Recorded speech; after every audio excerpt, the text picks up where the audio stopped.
오늘 이 시편 속에 담겨지는 말씀처럼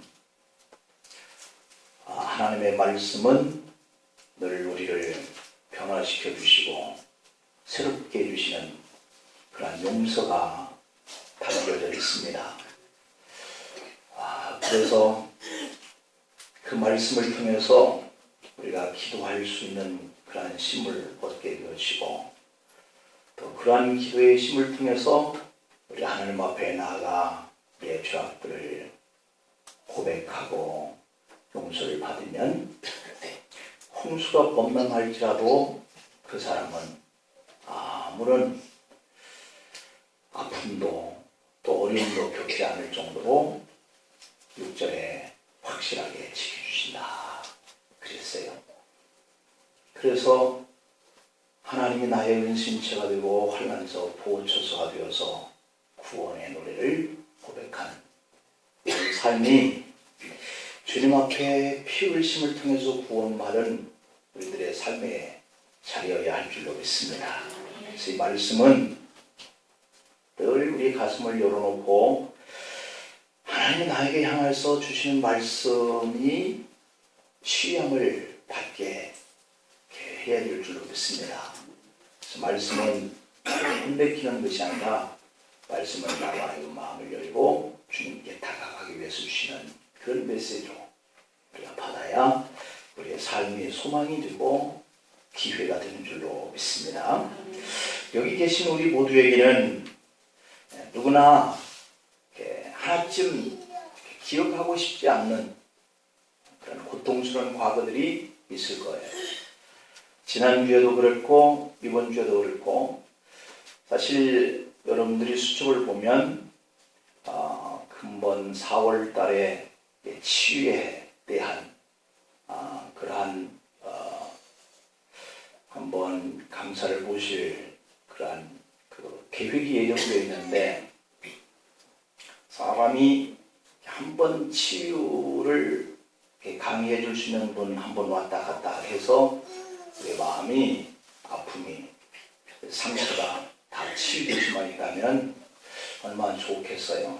그래서 생각하면서 기도하기를 한 번 강사 모셔서 치유에 대한 그런 메시지 한 번 듣는 것보다는 매 주마다 제가 이 치유에 대한 메시지를 통해서 우리가 쌓여있는 아픔들, 과거에 기억하고 싶지 않는 문제들 이런 것들을 한번 다뤄보고 싶었어요.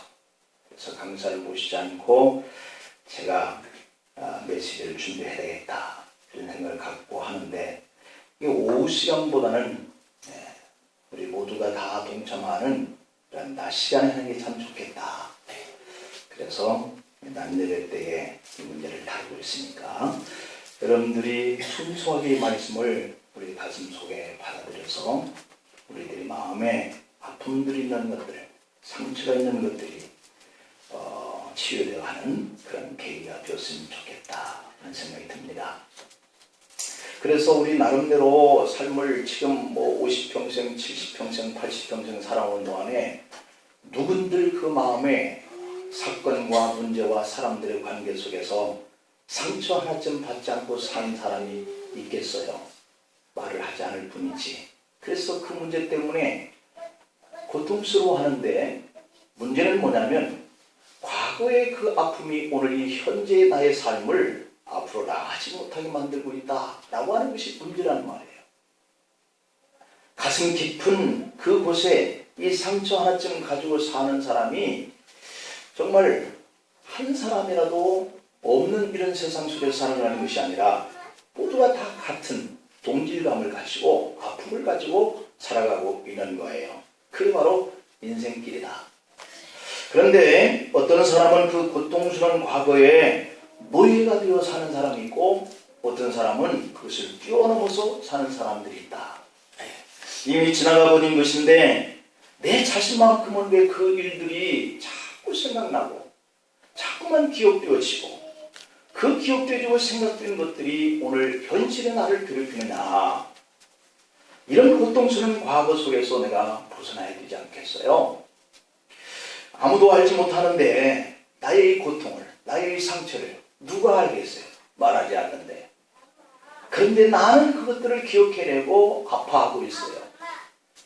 그래서 지나가버린 것인데 그 일을 기억하면서 계속적으로 고통스러운 과거의 기억 속에서 벗어나지 못한다면 안 되겠다. 아무도 알지 못하는데 누구에게 그 사실을 알려질까봐 두려워하고, 다른 사람들은 그 문제가 드러난다고 해도 결코 그것이 대수롭지도 않고 큰 문제도 되지 않고 문제도 삼지 않는데 자기 스스로 속단하는 것이죠. 이렇게 생각할 것이다, 저렇게 생각할 것이다, 저렇게 나를 볼 것이다. 그래서 두려워하면서 사는 것이죠. 우리는 예수 안에서 새로운 피조 된 줄 믿기를 축복합니다. 고린도후서의 5장의 17절 말씀을 우리가 빌려서 보면 그런즉 누구든지라고 표현하고, 누구든지 예외가 없어요. 누구든지 그리스도 안에 있으면 새로운 피조물이라, 이전 것은 지나갔으니 보라 새 것이 되었다. 반드시 그 환경과 그 아픔과 그 슬픔의 자리는 지나간 거예요. 그런데 오늘 이 현실 앞에서 내가 그 문제 때문에 한치도 새로운 길을 갈 수 없는 그런 삶을 살고 있다면 우리는 그 삶을 과거에 붙잡혀서 사는 삶이다 말할 수 있어요. 이 마귀와 귀신과 이 사단의 역사는 항상 과거의 삶을 내게 조명하면서 거기에 붙들어 내려고 하는 그런 속성이 있는 거예요. 그러나 주님은 내가 십자가에서 못 박아 너희 죄를 다 사해줬다. 내가 피를 흘려서 너희 더러운 죄를 다 씻어줬다. 보라, 너희는 새로운 사람이 되었다 말씀을 하시는데도 불구하고 그 말씀이 내 가슴에 심기에 새기지 않고 내 마음에 소화가 되지 않고 내 귀에 들려오지 않는 거예요. 왜? 악한 사단이 가져다주는 그 사건과 그 아픔이 너무 크게 나를 느끼게 하니까 도대체 하나님의 말씀이 내 심령에 다가오지 않는 거예요. 우리 신앙인들은 고통스러운 과거의 기억을 치유하고 십자가를 붙들고 회복되어야 할 존재가 된 것을 믿기를 축복합니다. 어떤 부인이 존 러스킨이라고 하는 사상가요, 이 화가에게 그 값비싼 그 손수건 하나를 내보이면서 이 손수건은 최고급 브랜드의 손수건인데 실크로 만들어진 겁니다.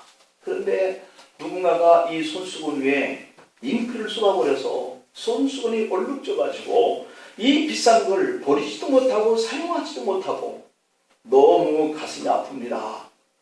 이렇게 하면서 가져왔어요. 그러자 존 러스킨이 그 부인에게 이렇게 말합니다. 부인, 그 손수건을 며칠간만 제게 빌려주시죠.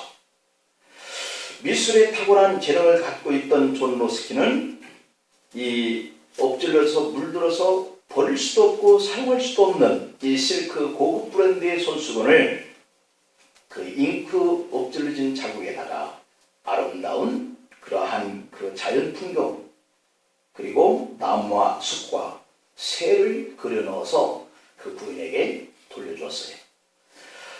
부인이 그 손수건을 받아봤는데 깜짝 놀란 거예요.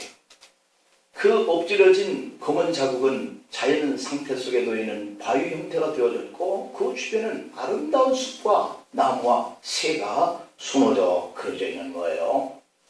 처음 아무것도 없는 밋밋한 그 손수건보다도 훨씬 더 그 먹자국이 되어 있는 자국이 아름다운 손수건이 되어버린 거예요. 너무 기뻐했습니다. 여러분, 이 시와 같은 이야기 한 토막 속에 깊은 의미가 담겨져 있어요.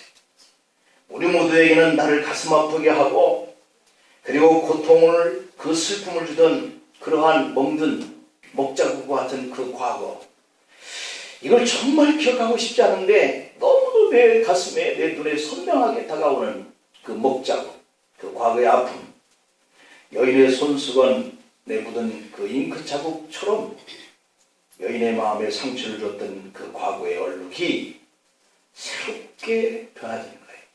그림의 형태로 바뀌니까 기쁨을 줬던 그 손수건이 되어버린 이런 모습을 보고 여인이 너무 감사하고 좋아했던 것처럼 내 마음에 얼룩져져 있는 이런 상처가 변하면 그 상처가 그 그 얼룩졌던 과거가 오히려 내 인생의 아름다움으로 살아갈 수 있는 그런 깃들이 될 수도 있다라고 하는 거예요. 그러게 되기를 축복합니다. 그래서 연단이 중요한 거예요. 아, 이 슬픔과 아픔들은 나를 새롭게 이끌어가고 나를 강하게 하나님 믿음으로 성장시켜가기 위한 하나의 그러한 연단이었구나. 돌려서 생각하는 거죠.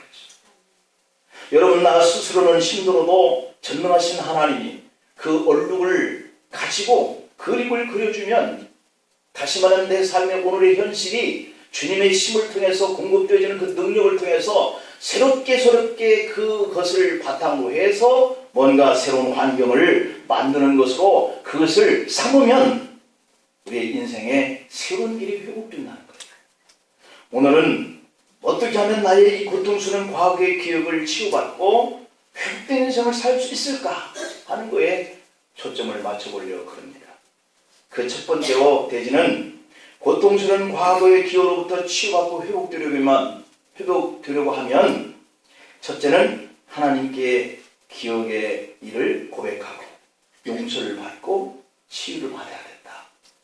고백하고 용서를 받고 두 가지 차원이죠. 고백하는 것은 내가 남에게 상처를 줬던 부분이고, 용서를 구하는 것은 내가 스스로 허물과 죄를 쌓은 부분이고, 이것을 하나님께 고백하고 용서를 구함을 통해서 치유받을 수 있는 줄 믿기를 축복합니다. 그래서 오늘 이 6절에서 기도할지니라 라고 우리가 했어요. 우리는 살다 보면 고통스러운 과거를 가질 수 있습니다. 누구에게도 말하지 못하는 아픔을 가질 수 있어요. 신문에 보니까 어떤 여인이 젊을 때 성폭력을 당했어요.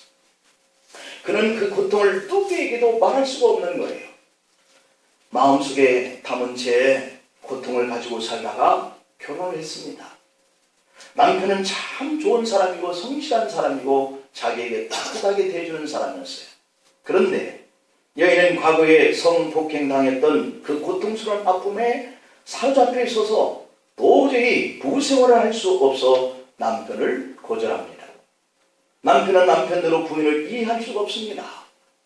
남편이 자기에게 다가오는 것을 보면 이 부인은 마치 성폭행을 했던 바로 그 사람이 자기에게 다가오는 것처럼 생각이 드는 거예요. 그때 그 사람이 너무도 선명하게 남편을 통해서 크로즈 뛰어오는 거예요. 착각을 하는 것이죠. 여인은 자기도 모르게 그러한 트라우마의 상처의 흔적을 가지고 남편과 가정생활을 해나가는 거예요. 이 트라우마라고 하는 것은 우리가 잘 아는 것처럼 외상 후 정신적인 그러한 장애라고 이렇게 말씀을 드렸어요. 젊은 날 받았던 그 여인의 신체적인 그 상처, 이것은 시간이 지나면서 아물어가는 거예요. 그렇지만 정신적으로 충격되어져 있는 그 심리적으로 그의 마음속에 깊게 상처를 주었던 그 자신의 그 과거, 이것은 아픈 기억이 되어서 계속적으로 고통으로 그 사람 마음속에 남아있었다라고 하는 거죠. 어떤 사람은 어릴 때 당한 자동차 사고 때문에 운전대를 도저히 잡을 수가 없습니다. 또 어떤 사람은 비행기 사고로 비행기를 전혀 탈 수 없게 평생을 사는 사람도 있어요. 비슷한 상황만 되면 불안해지고 착각이나 환각 이런 현상이 일어나서 즉각적으로 내 몸이 반응을 하는 거예요. 현재와 미래가 과거에 포로가 된 상태 속에서 엉망이 되어버렸어요. 반대로 내가 과거에 저지른 실수나 죄로 인해서 늘 우울하게 사는 거예요. 내가 왜 그랬을까? 내가 어쩌면 그렇게 행동하는 인간이었을까? 스스로가 자기를 자꾸 죄인이다 이렇게 생각하니까 어떤 걸 할 수 있는 힘이 안 나와요. 우울합니다. 기쁨을 잃은 삶을 살아가는 경우가 있어요. 내가 했든지 내가 받았든지 이 상처는 마음속에 각인되어지는 것이죠. 내가 잘못한 죄 때문에 그 죄의식에서 벗어나지 못하고 자신을 과소평가하며 열등감에 사로잡혀 있는 이 여인이 남편을 거절하는 것과 같은 것이죠. 이렇게 외상 후 정신적인 그 장애는 자신의 과거의 삶의 경력으로 움츠려 살게 만들거나 도피적인 삶을 사는 이런 경우로 나타나는 거예요. 뉴스에 보니까 서울 종암동에서 딸의 목을 졸라 죽인 어머니가 구속되었다 기사가 떴는데, 고등학교 2학년에 다니는 이 딸이 집을 나가서 남자친구와 밤을 보내고 돌아왔어요. 4일간 가출했다 돌아왔는데 어머니가 딸에게 다그칩니다. 어디서 무슨 죄를 하다가 이제 왔냐 라고 소리치니까 딸이 그동안 남자친구와 밤을 지냈다 라고 하자 순간적으로 흥분이 되어졌어. 넥타이로 딸의 목을 졸라서 숨지게 했어요. 경찰에서 왜 그렇게 했느냐라고 묻자 여인의 말은 자기가 지금 남편을 만날 때 순결하지 못한 몸으로 만나서 결혼한 것이 지금까지 항상 죄스러운 마음 때문에 그늘이 늘 마음의 짐으로 되어 있었다는 거예요. 그래서 자기가 그러한 일로 죄인된 몸을 가지고 남편을 만나서 살아가는 것이 말은 하지 못했지만 고통스러운 거예요. 그래서 자기의 딸만큼은 자기와 같은 아픔의 일들이 없도록 지켜주려고 특별한 애정을 가지고 키웠는데 그 꿈이 무너졌다는 것이죠. 나의 이 꿈이 무너졌다 하는 그 순간 자신도 모르게 과거의 그 죄의 기색이 떠올라 마치 나 자신을 죽여버리자 라고 하는 그런 충동이 일어나 그 행동을 빠르게 나타나는 거예요. 그래서 마치 자기를 죽이는 것과 같은 마음으로 그런 충동에 딸을 죽였다 라고 하는 것이죠. 순결치 못한 고통스러운 자신의 과거의 아픔의 삶이 수십 년이 지났는데도 그 어머니를 스스로가 죄인이라고 하는 정신적 노예로 만들어서 딸에게까지 몹쓸 일을 저지른 결과죠. 여러분, 우리의 신앙인들이 과거의 내 죄의 뿌리가 혹은 내가 받은 상처의 뿌리가 아직도 살아서 현실 속에서 나를 힘들게 하는 대로 끌려 살아가야 되겠느냐라고 하는 캡션, 물음표를 가질 필요가 있지 않겠습니까? 나는 믿음 있는 사람이고 예수님의 피값으로 모든 죄악에서 식임을 받고 거듭났고 믿음의 길을 가고 천국에 갈 사람인데 과거에 매여 있었던 이런 삶이 나를 오늘 현실 속에 범죄하거나 우울하게 만들어가는 삶을 살아가도록 나를 방치해서야 되겠느냐라고 하는 것이, 과거의 죄 때문에 과거에 당했던 아픔의 경험 때문에 이혼하거나 가정에 파탄 나거나 혹은 경제적으로 실패로 끝나서 그렇게 현실의 삶을 수치스럽고 부끄러운 과거에 노예가 되어 살아가는 이러한 삶이 우리에게 있어서는 안 되겠다. 안 된다는 것을 알면서도 안 되는 것을 왜 그렇게 우리가 내 자신을 내어준 채 살아가고 있는 것일까? 콜 시스터즈의 유행 가사에 보면 왜 그랬을까? 노랫말이 나오는데 참 재미있는 가사말이잖아요. 도서관에 간다고 공원길에서 살금살금 데이트만 하고 와서는 밀린 숙제 못하고 끙끙대더니 그만 사르르 잠이 들었네. 시끄러운 찻집에 홀로 앉아서 메모지에 낙서만 하고 있다가 시험지를 받아더니 아는 게 없어 또르르 연필만 굴리고 있네. 안 되는 줄 알면서 왜 그랬을까? 안 되는 줄 알면서 왜 그랬을까? 이제는 후회해도 어쩔 수 없어요 하고 이렇게 부르는 그런 노랫말인데요.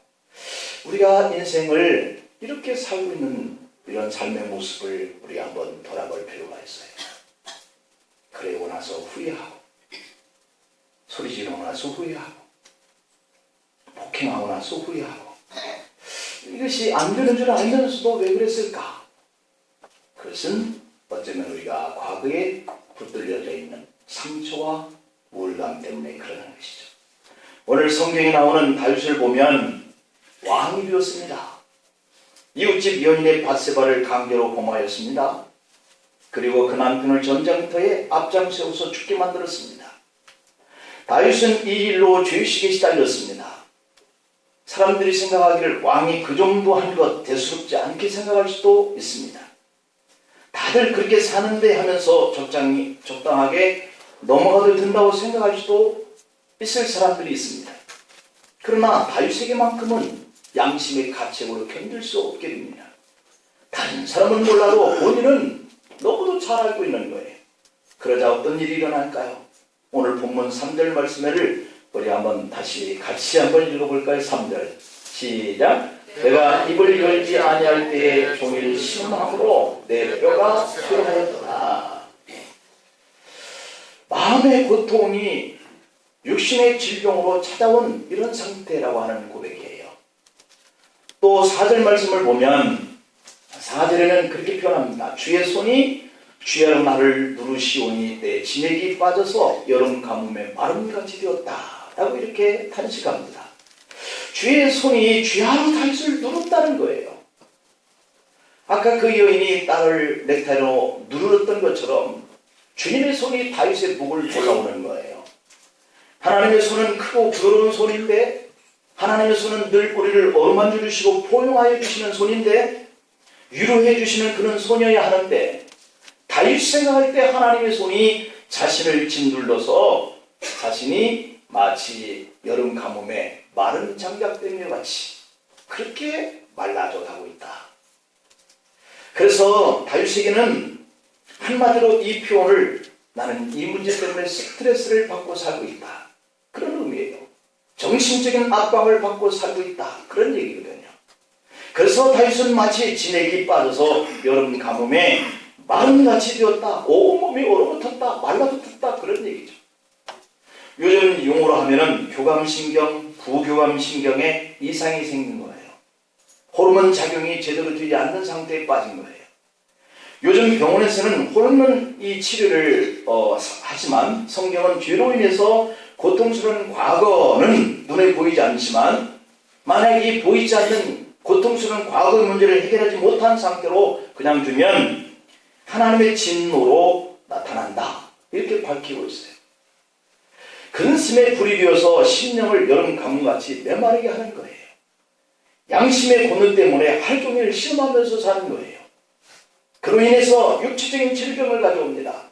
그래서 다윗은 어떻게 했어요? 상담소를 찾아갔나요? 정신과를 찾아갔나요? 아니에요. 하나님을 찾아갔어요. 하나님께 나가서 오늘 5절에서 고백하는 다윗의 모습을 볼까요? 내가 이르기를 내 허물을 여호와께 자복하리라. 주께 내 죄를 아뢰고 내 죄악을 숨기지 아니하리라. 그랬더니 어떻게 됐어요? 주께서 내 죄악을 사하셨나이다. 이렇게 되는 하나님과 우리의 관계인 것을 믿으시고, 과거에 죄가 있든 아니면 누군가의 강압적인 것으로 내가 고통하고 있는 상태가 있든, 우리는 병원과 상담소를 갈 대상이 아니라 주님 앞에 나가서 기도하는 거예요. 고백하는 거예요. 자복하는 거예요. 그리고 나에게 아픔을 줬던 자를 용서하는 거예요. 용서하든지 아니면 내가 죄를 자복하든지, 이 관계가 하나님과 내 자신이 이루어져야 하는 것이죠. 다윗이 범죄한 허물을 주님께 자복합니다.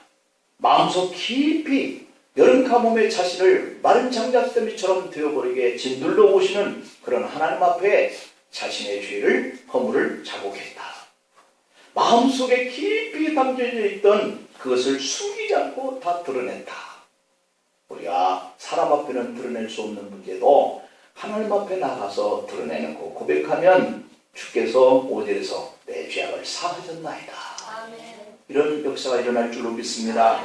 그러자 하나님이 오늘 6절에서 뭐라 그래요? 이로 말미암아 라고 하는 것은 그가 하나님 앞에 나아갔더니, 그가 하나님 앞에 자신의 죄를 숨기지 않고 고백했더니 라고 하는 이런 일들이 이로 말미암아 라고 하는 결론으로, 모든 경건한 자는 주를 만날 기회를 얻어라. 이것은 자신의 경험을 우리에게 지금 가르쳐주고 있는 거예요. 내가 이렇게 했더니 주님이 나를 용서해 주더라. 그러니까 여러분, 모든 경건한 자, 모든 믿음과 하나님의 관계를 교통하고 있는 존재는 주를 만날 기회를 얻어라. 주께 기도할지라. 두 가지를 요구하고 있는 거죠. 당부하고 있는 거죠. 하나님께 나아가면 된다. 하나님께 나와서 기도하면 된다. 이렇게 얘기를 하네요. 그럼 하나님께 나아가서 주님을 만날 기회를 얻는 사람, 기도하는 사람은 어떻게 돼요? 홍수가 그 사람에게 밀려와도 끄떡 없다는 거예요.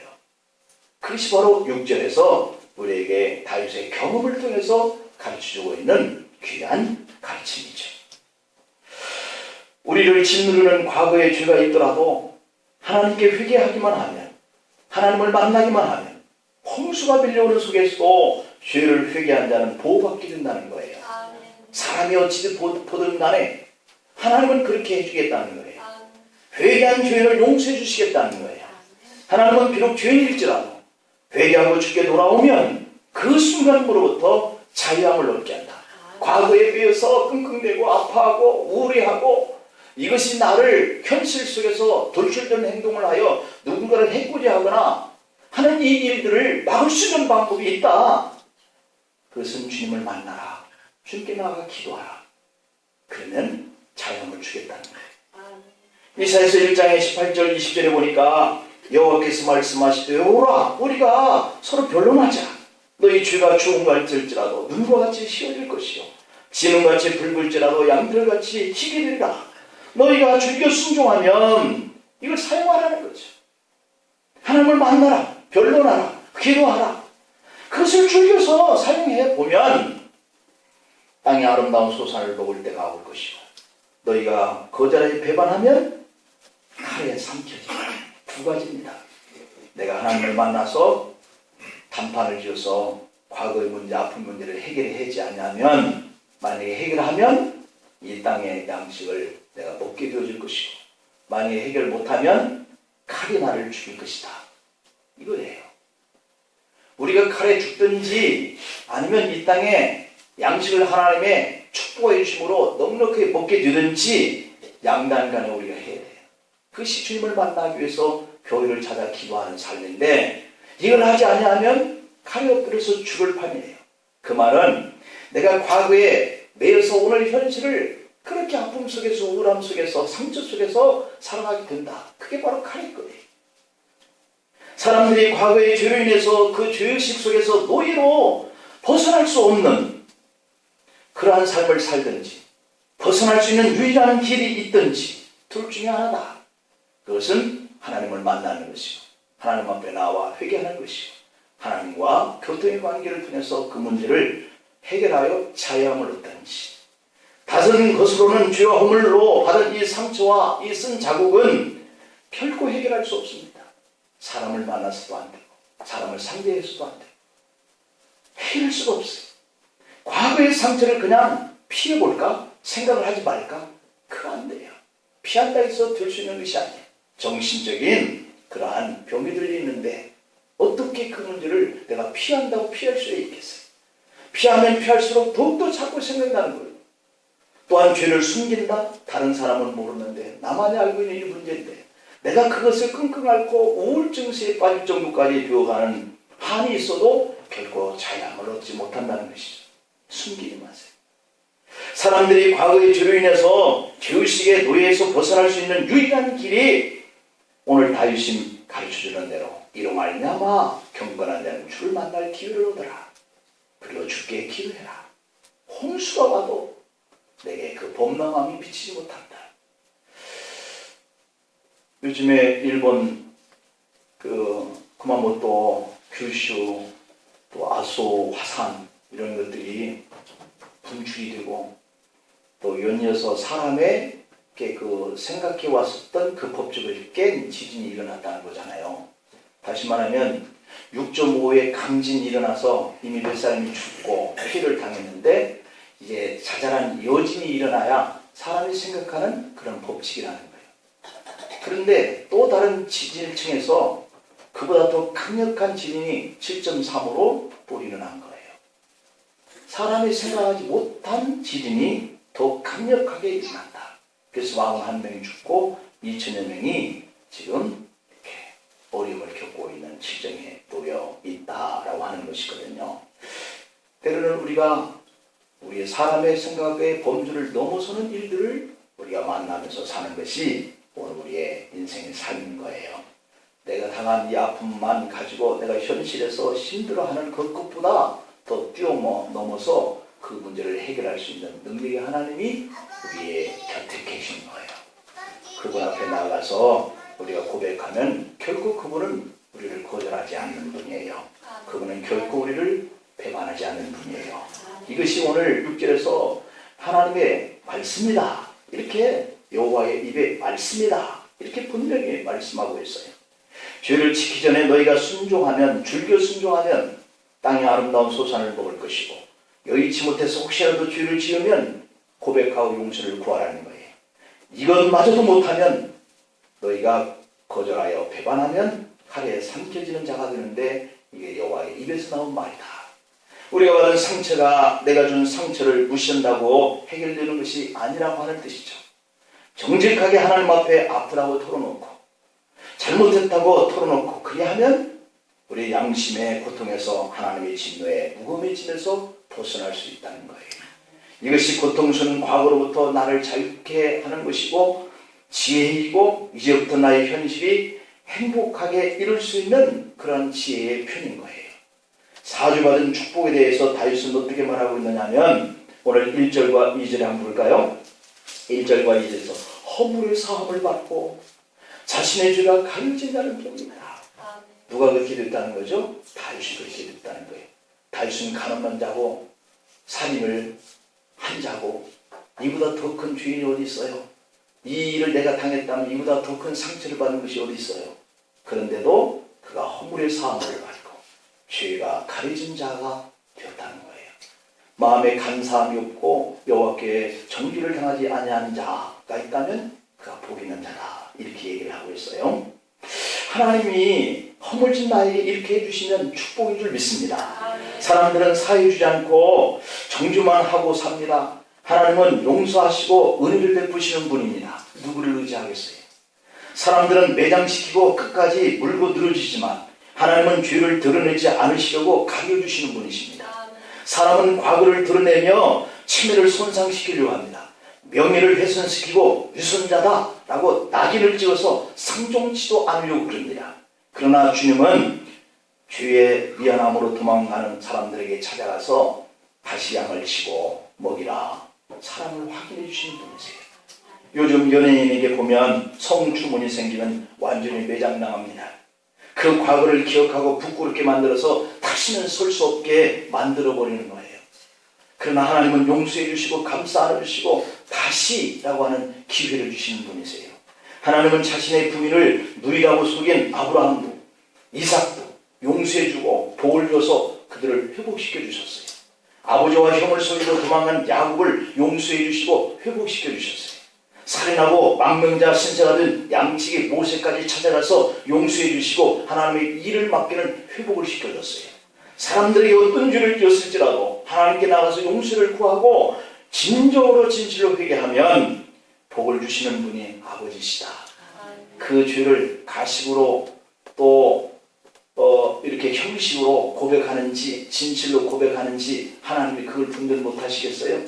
이사야서 43장 25절에 보면 나 곧 나는 나를 위하여 네 허물을 도말하는 자니, 나를 위하여 네 허물을 도말하는 자니